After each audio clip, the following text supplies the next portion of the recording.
Welcome to this short introduction about NLP and what it is. And NLP stands for Neuro Linguistic Programming.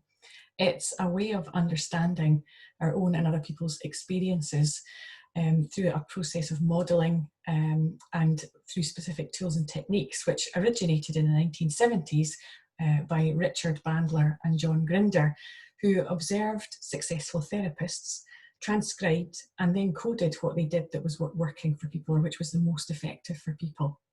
And since then, more people have got on board and have developed various models and techniques and ways of thinking that represent what NLP is. So it's about thoughts, feelings and behaviour and how we process our experience of that and how we communicate and relate to ourselves and others. And NLP is sometimes described as the user manual for the mind, which to me sounds a bit processy, but it does make sense. And also in Sue Knight's book, NLP at Work, which is my main reference for NLP and a brilliant source of knowledge, technical information and thought-provoking activities, is the essence of excellence. So it's a way of learning how to study experience, and there's really no end to what you can understand and learn through NLP. And the three letters, I'm going to share a slide now that shows you what these stand for. So the first one, neuro, is about our neurology, our brain and how it processes things, and also how we filter our experiences through the senses. So we know something is happening outside of us, around us, by what we experience through the senses: seeing, hearing, feeling, etc. Might even smell or taste something. And the linguistic part of it is verbal and non-verbal communication. So how we interpret our experience and what we say to ourselves and how we put that across to other people in our language and so on. And there's a deeper structure from sometimes between what we say and what we mean. And that's one of the most fascinating aspects, in my opinion, of NLP, is to dig below the surface and have ways that raise awareness and choice, which is a really important part of what you can achieve through understanding NLP. And the P part is about programming. So sequences and patterns of thoughts and behaviour, which often begin at an unconscious level, that are about repeated habits, ways of thinking. Even what we hear and see around us in the world can program how we perceive things. And once we know that, we can look at the things that trigger perhaps the more negative aspects of what we're experiencing and focus on a choice for outcomes and what is more positive and inevitably what we want to happen rather than what we don't. And it's a way of being curious about the world and about people, including ourselves. Similar to mindfulness, where you talk about a beginner's mind.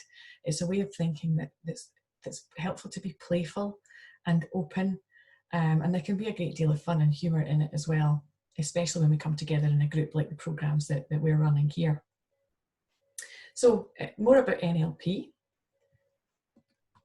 Here's a quote that I stuck up on the wall the last time I was able to be in a training room in person, from Osho. "Your mind is a garden, your thoughts are like seeds. You can grow flowers or you can grow weeds," which is really a lot of NLP in a nutshell, is that what you focus on you get more of. So I much prefer to aim to grow flowers and also to have ways of addressing it if I find that I might be growing weeds from somewhere. And there are 4 pillars of NLP. Take each of them in turn, just briefly, because we'll cover that more on the programme if you choose to come along. The first one is about rapport, how we relate within ourselves and how we relate to others. So that way of being, when you meet somebody and you really click and you have that sense of trust and being able to have a really good conversation with them and know where each other is coming from. And within the person, within yourself, that state of congruence of being comfortable in your own skin, it's like being in rapport with yourself, and it makes it much more straightforward to take yourself into both challenging situations and opportunities if you're showing up at your best, basically. And going clockwise, outcome orientation. That's very much, as you'll see here, there's a little target there, and about positive thoughts towards a specific outcome, and focusing on what you want rather than what you don't want. So if I was to say, I want to leave my job, I hate it here, I can't stand it anymore, change that to, I'm looking at my next career move, I'm making things happen by taking action, and it's all positive towards an outcome, and being really specific about the outcome. What kind of role is it? What's important to me about my career move, for example? And aligning your thoughts, beliefs, and behaviours with that. And the third one is sensory acuity. So being aware through the senses and being really tuned in. Again, relationships with mindfulness here, and having that acuity of picking up on what might be going on for somebody. When to change your approach when you're trying to influence.